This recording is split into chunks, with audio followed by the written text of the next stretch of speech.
Welcome to Breaking the Line, the ECNL Podcast, a bi-weekly look at all things related to the growing elite clubs nationally, the ECNL. For more information on the ECNL, visit us at www.theecnl.com. Now, here's your host for Breaking the Line, the ECNL Podcast, former U.S. Soccer press officer and longtime soccer broadcaster, Dean Linke.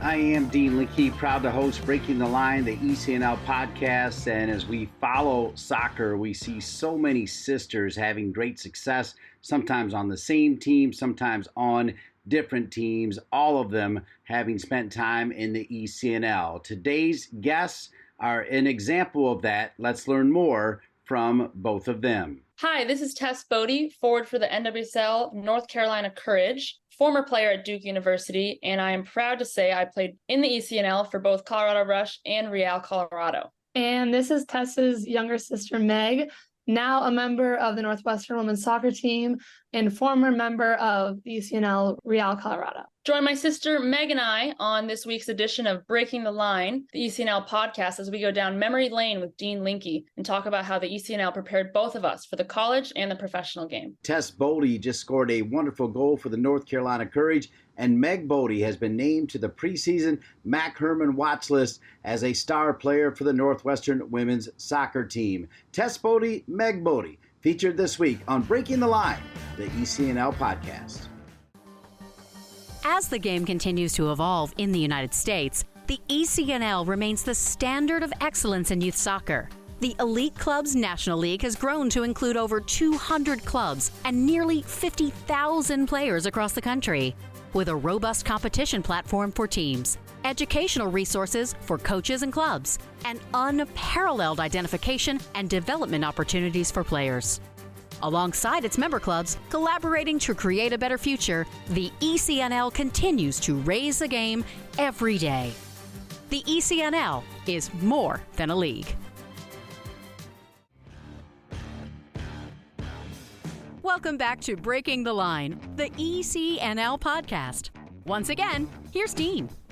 I am Dean Linke. This is Breaking the Line, the ECNL podcast, and I love our show. Two superstar sisters, Tess Boade, who just scored a goal for the North Carolina Courage, a former great player at Duke University, and Meg Boade, who's on the preseason Mac Herman watch list. Northwestern is undefeated to start the season, and Meg Boade is on that list. Tess and Meg Boade, two former ECNL stars. We'll welcome you both. We'll start with you, Tess. Tess, welcome to Breaking the Line, the ECNL podcast. Dean, I'm so excited to be here. I've heard your voice over my headphones for years and years, so I'm excited to get into it with you today. All right, awesome. And Meg Boade, congrats on a great start this season for the Wildcats. I'll have a couple games of yours coming up. Welcome to Breaking the Line, the ECNL podcast. Thanks, Dean. Happy to be here. All right, well, let's start right away with the ECNL part of your lives. And I'll start with you because I feel like you spent a lot of years in the ECNL. Can you remind us when you played and how much fun you had playing in the ECNL?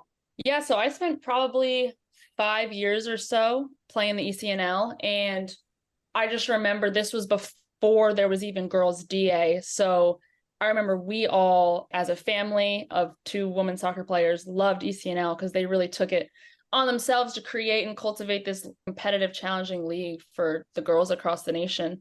That was kind of shocking that was missing, given, women's soccer has always been so great in the US. But they took it upon themselves, started this, and I just remember having the best time at all the ECNL events. It was just so fun.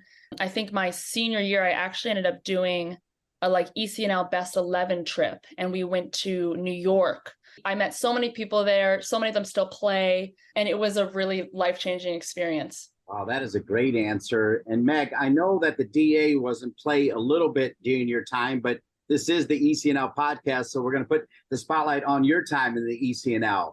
Definitely. I think similar to Tess, I have the same emotions towards ECNL and just feel super grateful for just the experience that they were able to kind of cultivate. I have a little bit of a different taste. I got to watch Tess go through it and see how they really made it kind of a serious and professional environment, really respected women's sports, which was just really cool because I feel like that's how I grew up. That's kind of all I know is that kind of environment that definitely didn't always exist. So definitely a similar emotion towards it and very thankful for my time in the ECNL. One of the things that I've enjoyed doing this ECNL podcast now for more than 2 years and working with the ECNL is they seem to prioritize the transition to college. Yes, they hope they do what you guys are going to do. I mean, Tess is already doing it. Meg, there's no doubt that you're going to play in the pro game as well. But they really do, I think, focus heavily on the transition from the ECNL to college. Tess, can you talk about that experience? All those coaches were around. Obviously, you picked Robbie Church and Duke, but I feel like the ECNL helped that process. Am I right on that? Yeah, 100%. And I think that feels a little far for me these days, looking back to my freshman year of college. So maybe Meg would be able to answer more freshly. Pretty much all the girls in my Duke class played ECNL because I just think for coaches recruiting that you look at this league that's so competitive, it's hard to recruit outside of that because there's just so much talent in it. And I think everyone pushes each other. And so I remember just arriving at Duke feeling like I played against the top players in the nation. I knew what it took and made for, a fairly easy transition.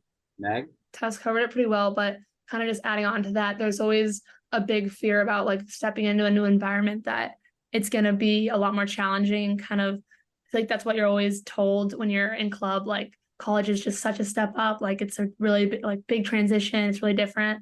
Tess kind of nailed it on the head. Like you're really in an environment where you're playing all the girls that you're going to see in college, you're playing with and against them. And it just makes that transition so much smoother. And like, I felt pretty fearful coming in, but I think it all in all was like pretty smooth.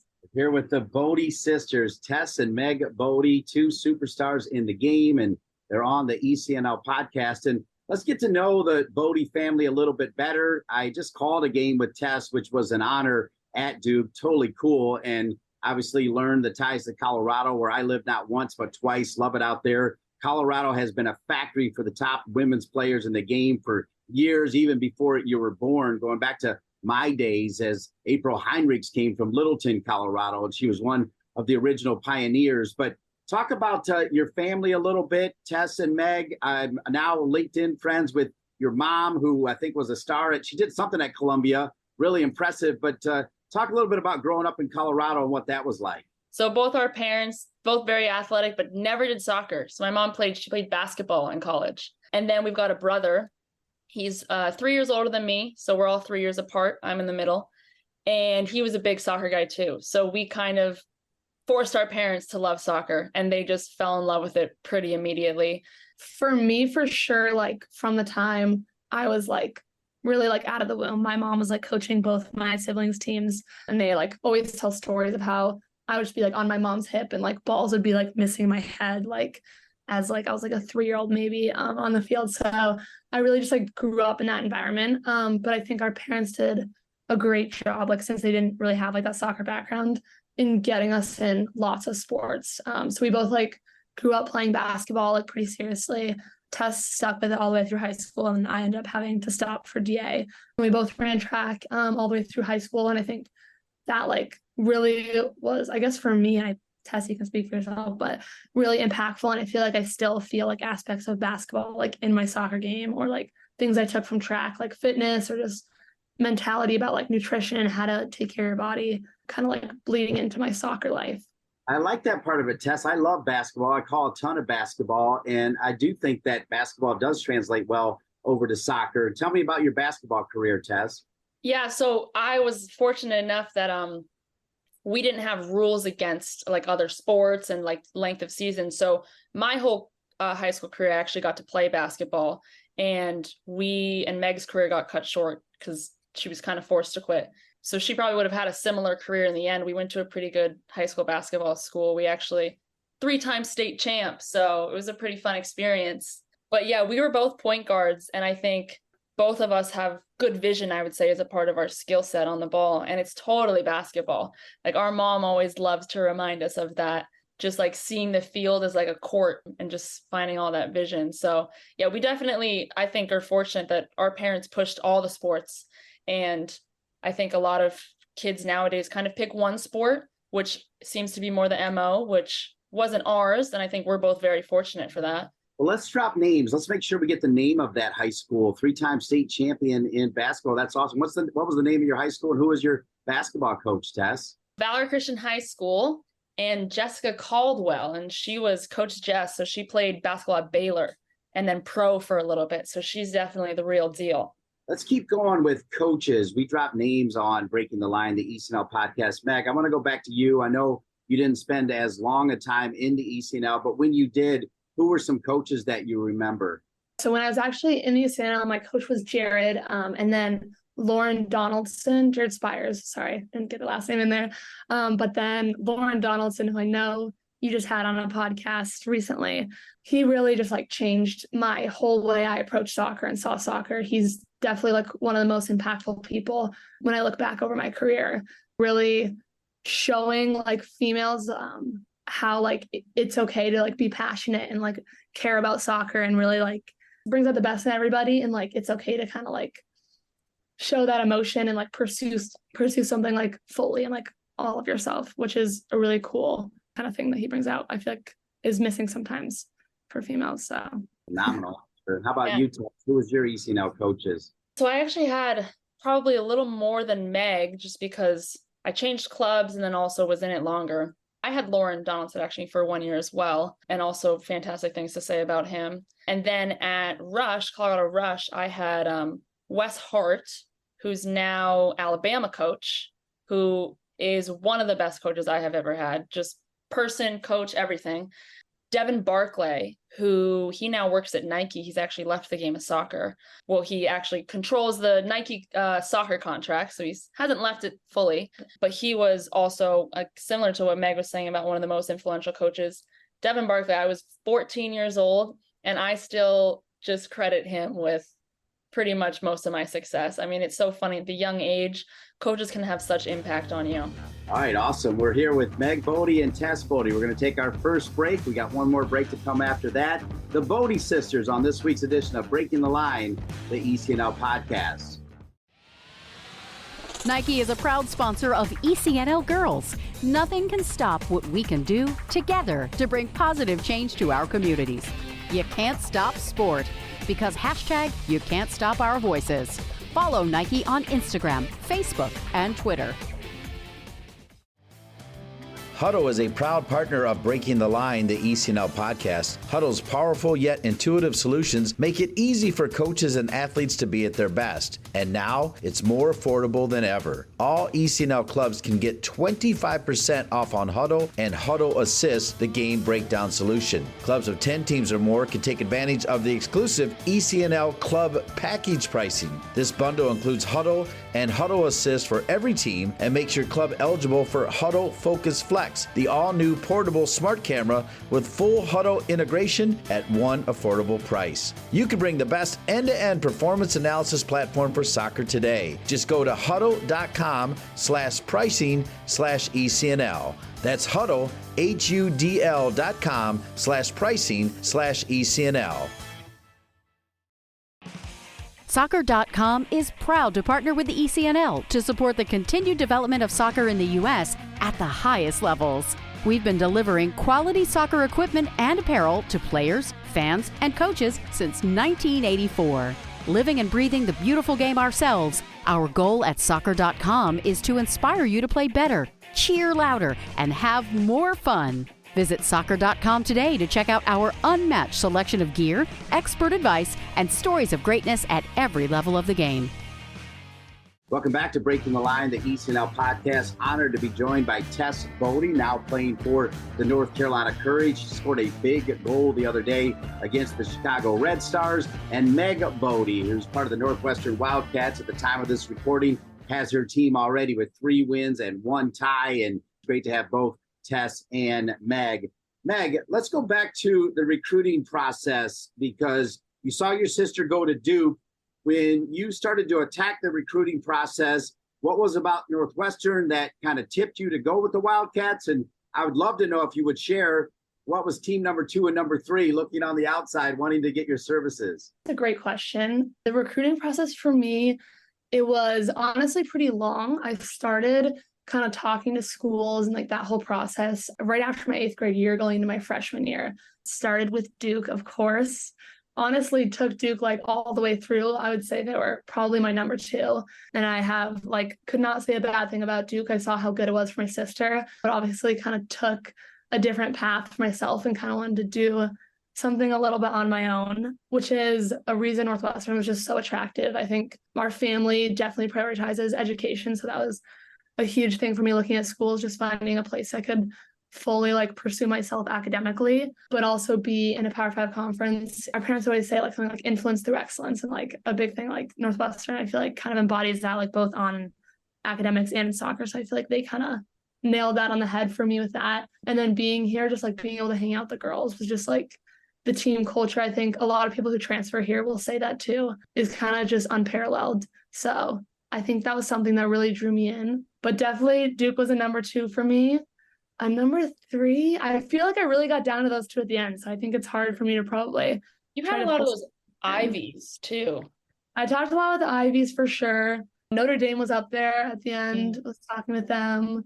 Santa Clara was definitely there at the end. So kind of all over the place. Definitely picked Northwestern and very happy with it. So. Well, it makes sense, the education part, because Tess broke down her 57 degrees that she majored in Duke the other day on the podcast. So Tess, tell your recruiting story as well. I probably started around the same time as her, 8th grade-ish, which I know they've changed the rules around now, which is a good thing, because as an 8th grader, 14-year-old, going into these calls is pretty crazy looking back. For both of us, our parents helped us through that process so much, because it can be so overwhelming. And I know for some of the girls in the ECNL right now, I'm sure they're going through it as well. So it's definitely overwhelming. Keep with it. Your parents are great support. But for me, so Duke, kind of differently to Meg, Duke was just always like what I wanted.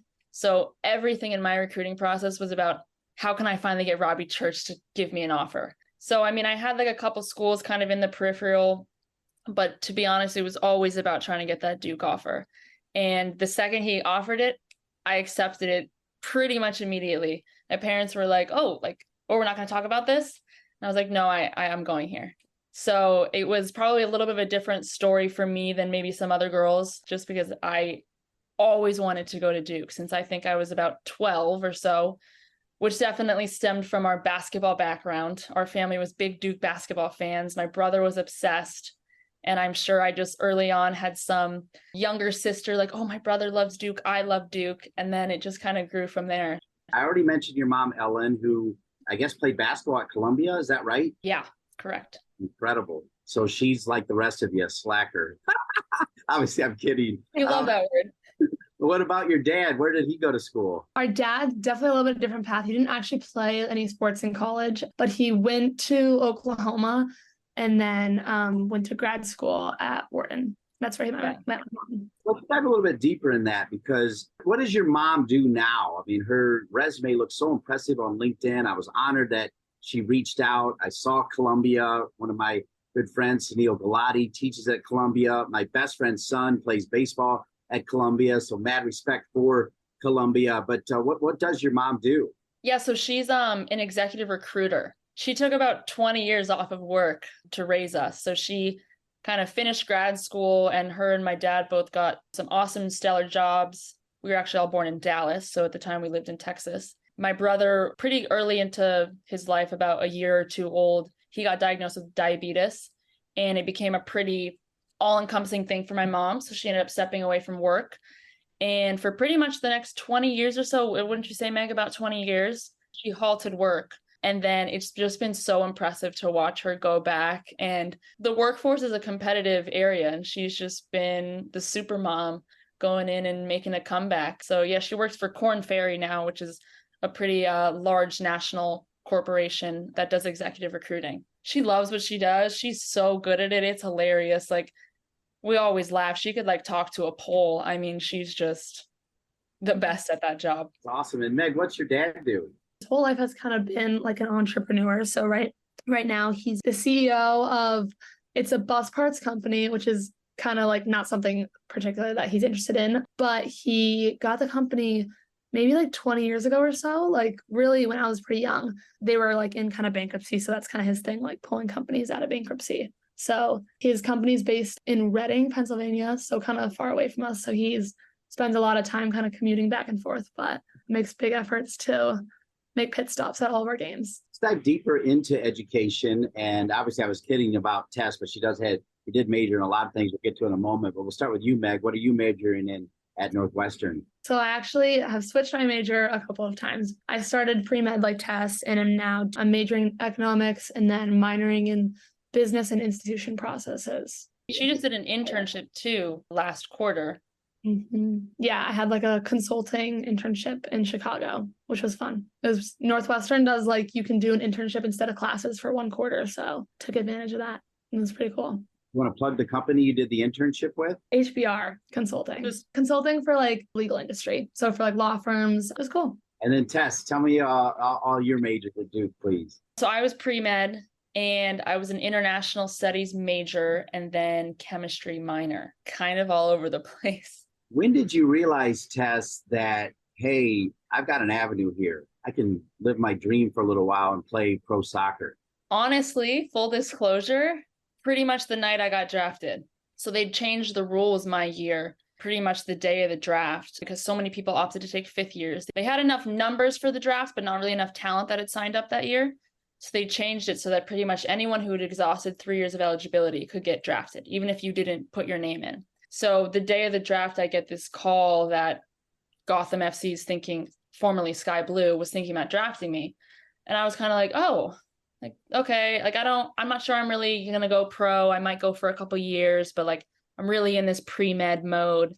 And then anyway, long story short, I got drafted and then the rest was kind of history. I was like, wait, this is pretty cool. And then here I am on year 2 and I definitely don't really see an end in sight yet. So it's awesome. And Meg, I don't know if you saw, but we were highlighting the Mac Herman preseason in the ACC because we were doing a Duke game, but because Tess was up in the booth, we did a drop down with you on that preseason MAC list, which is a tremendous honor. So I guess it's a double question. When you learned that you were on that list, if you could elaborate on how that made you feel. And I immediately went to Tess and said, I got to believe Meg also wants to play pro. I'll let you answer that one in your own words as well. So again, doubling down here, what did it mean to be on that preseason MAC list? And what are your thoughts about playing at the next level, Meg? Honestly, it was just such an honor to like look at a list with all those incredible names of kids that are obviously competition, but I just have tremendous respect for. So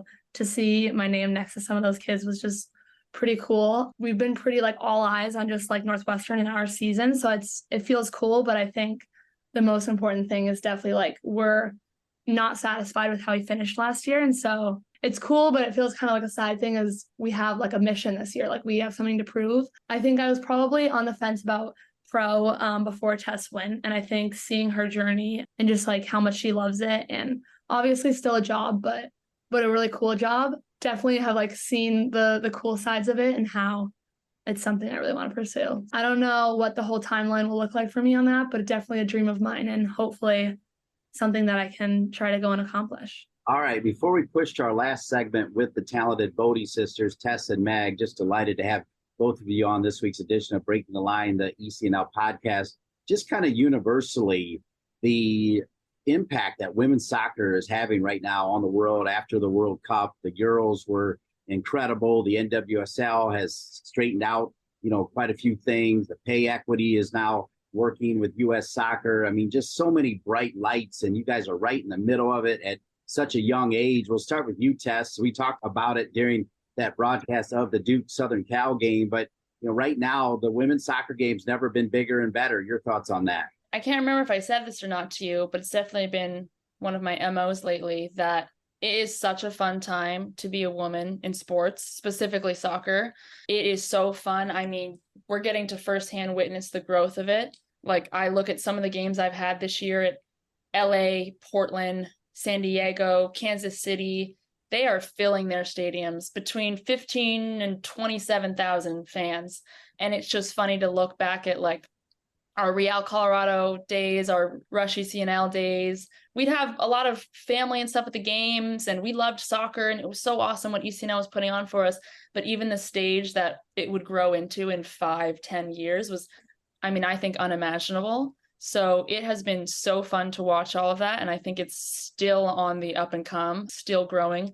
But yeah, it's been so much fun to be a part of it. Same question for you, Meg, the influence that women's soccer has worldwide right now. There's a moment that stands out for me. I actually got to go and watch Tess the first time in person this summer. So I flew out to LA with my family, and it wasn't even like, I think, one of their like most sold out crowds. I remember talking to one of Tess's friends after, and she was like, oh my gosh, sorry, the crowd was so small today. But I remember like right at kickoff, I like turned to my brother and was cheering up and was like, who would have thought that like Tess would be out on this field with like all these people watching her? Like, this is just so cool.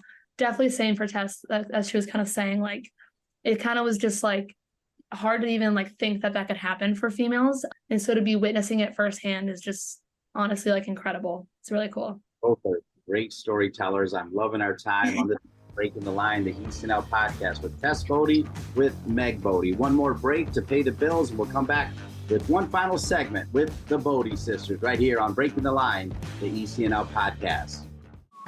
The ECNL is pleased to announce Quick Goal as the official goal provider and partner for ECNL Girls and ECNL Boys, a new partnership created to support the growth and development of the country's top players, clubs, and coaches. At all national events, including national playoffs and national finals, the Quick Goal Coaches Corner will provide hospitality and social space for ECNL girls, ECNL boys, and collegiate coaches. Quick Goal will also be the presenting sponsor of the National Championship winning ECNL Girls and ECNL Boys Coaches of the Year and the ECNL Girls and ECNL Boys Goals of the Year. Quick Goal looks forward to helping the ECNL continue to elevate the standards of youth soccer and provide more opportunities to players on and off the field in the coming years. From athletes just starting to turn heads to some of the best athletes to ever play their games, Gatorade shows that they are the proven fuel of the best. For the athletes who give everything, nothing beats Gatorade, the studied, tested, and proven fuel of the ECNL.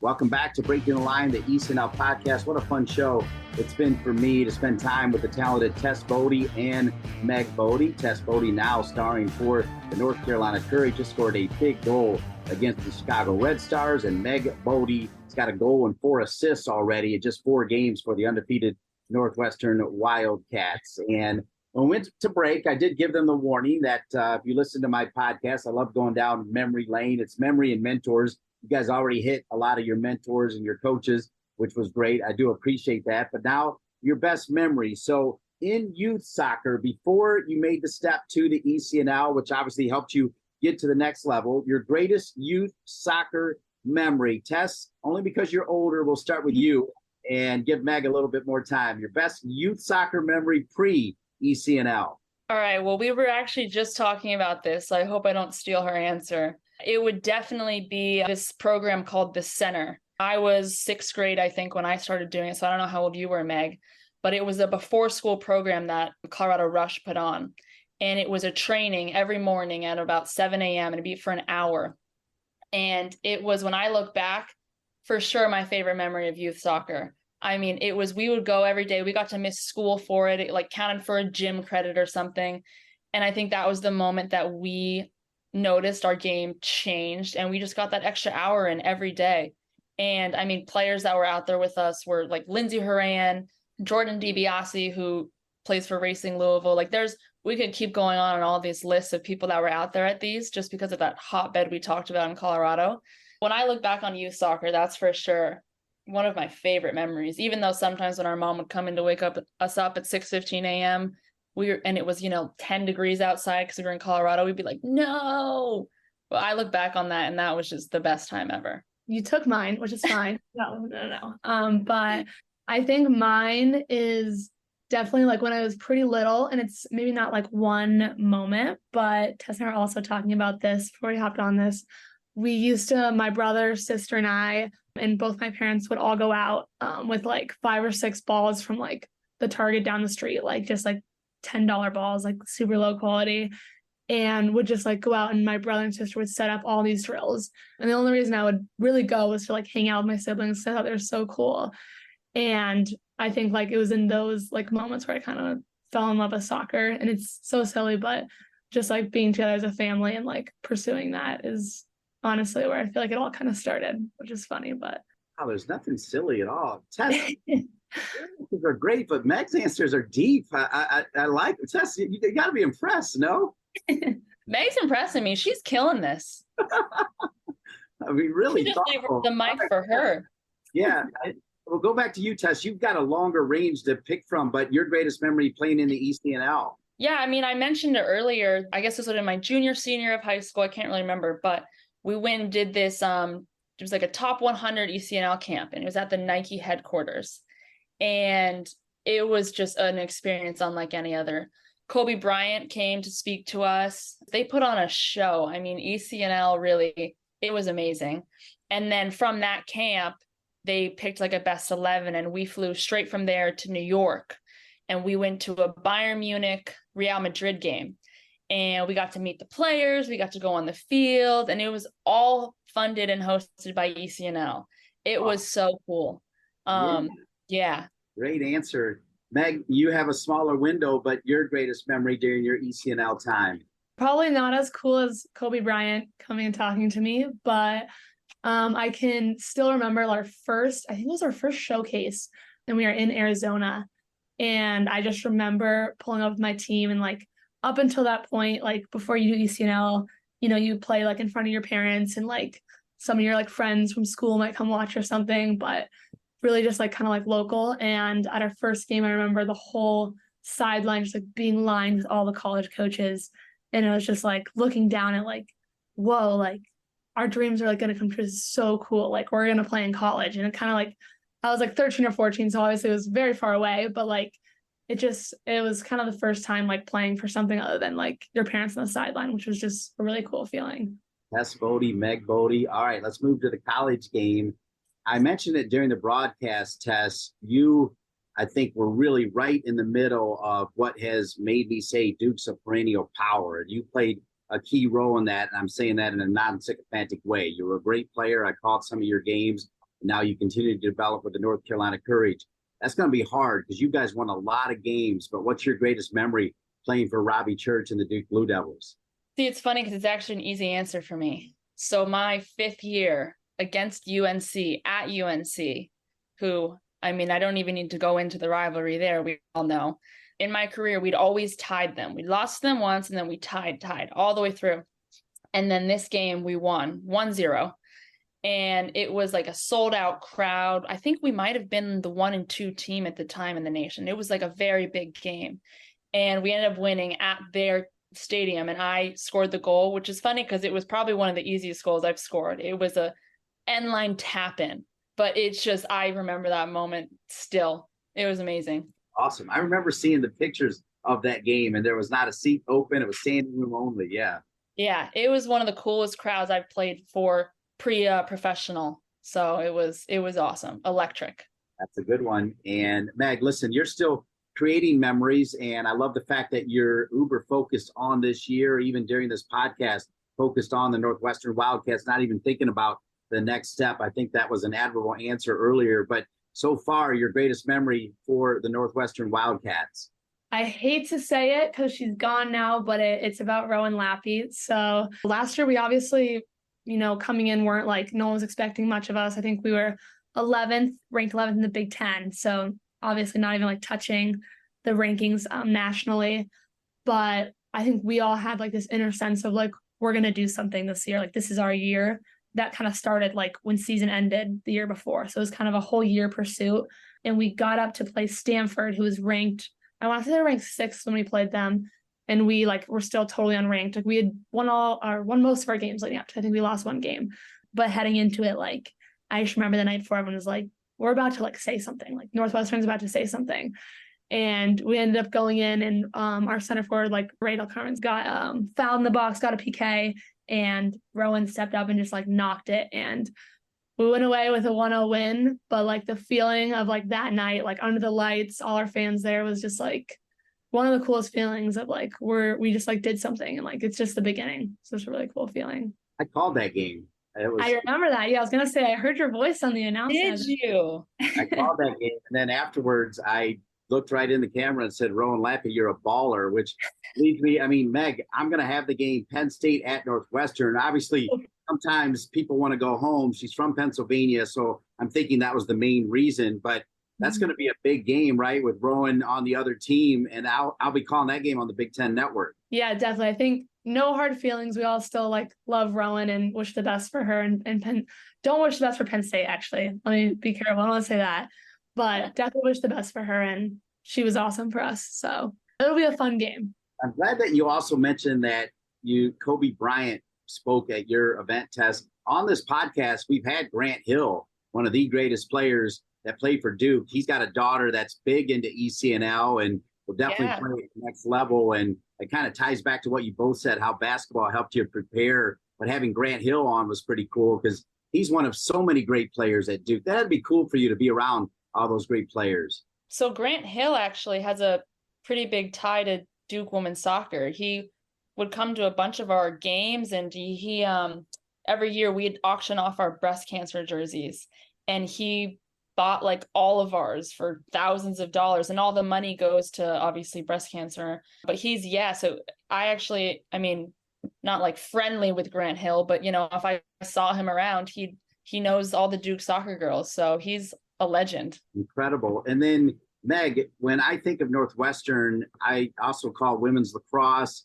I was there when they won the national championship at Wake Med Soccer Park, where Tess Boade is now making a name for herself with the North Carolina Courage. I got to believe you interface a little bit with the other women's sports teams. They're awesome at Northwestern.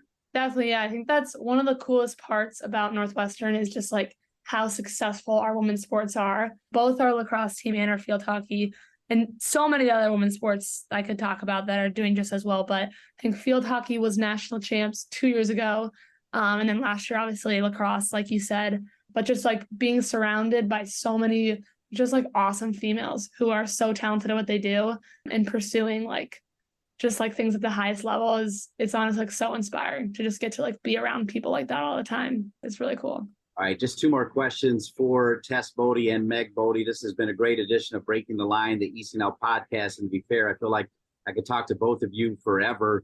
I'm thinking about it, Tess and Meg, there's a lot of great young ECNL players listening right now. They're hearing your careers and your stories, and I'm sure wow, that's awesome. I want to do that. I want to do that. What's your advice to young girls out there that want to play college soccer and perhaps someday play in the NWSL or even their national team? We'll start with you, Tess. Right now, which is a little different than when I think Meg and I were in the ECNL, there's tons of women's soccer to watch, which is the cool part.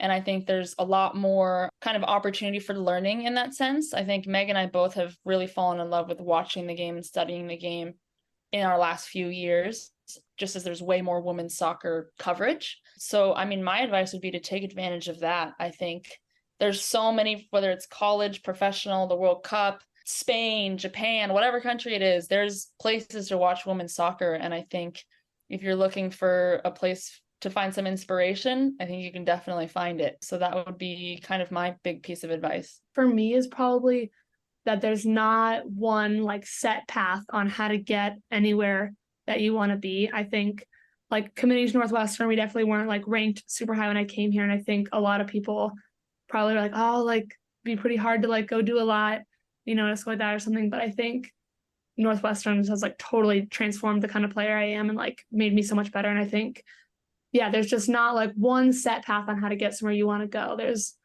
kind of make your own path, I guess would be the best way to say it. One little tidbit before I ask my final question, and that is, I've obviously been doing this for a long time, but I started my career in Colorado Springs with U.S. Soccer and then got back to Colorado to be the voice of the Colorado Rapids the first 3 years, both before you guys were born. But I love Colorado. We lived in Evergreen. My first son was born in Colorado while we lived in Evergreen, just down the road from Genesee. So to be able to share that story with Tess was really cool. But then when I asked her if she knew the Dyke family, and Tess said she's going to be in Cameron Dyke's wedding, I was blown away because Cameron's mom grew up in my little tiny town in Ohio, believe it or not. And her dad was a legend. He was a quarterback and big-time baseball player, Tony Ruggiero. Her name was Annette Ruggiero. And so I'm tied to that family. And then the Paradiso family, which is her sister, and all those players were big time. One played at Ohio State, one played at Toledo. They had 5 of them. They all played somewhere. So I love that tie-in. It always fascinates me how small the soccer world is and how we're all kind of connected in some way. I think that makes the game extra special. Do you guys agree with that? 100%.